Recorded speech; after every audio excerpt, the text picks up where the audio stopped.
Thank you very much. It's a great honor to be here. I was given all this statistical information, and I'm just going to kind of set it aside. First of all, I want to thank my colleague, Sheila McCormick from Florida, for having the presence of mind to produce legislation that will gain access to these AEDs, which is a great, great gift.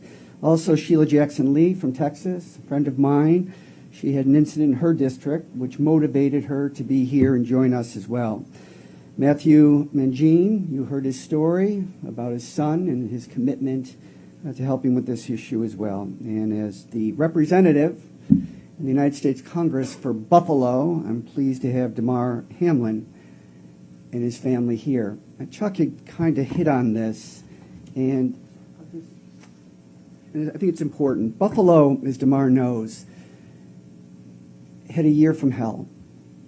We lost 10 individuals, all African American, in a supermarket on Jefferson Avenue.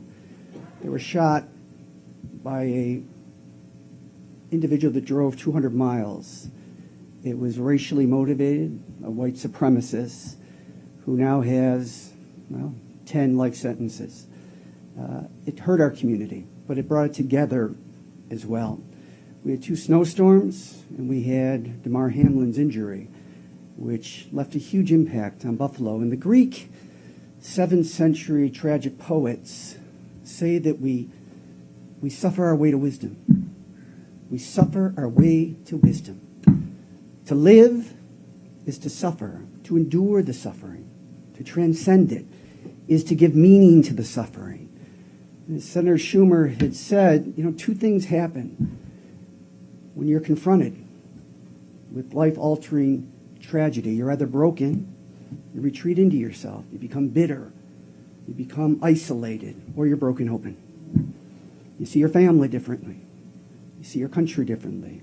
You see your responsibility to your fellow human beings differently.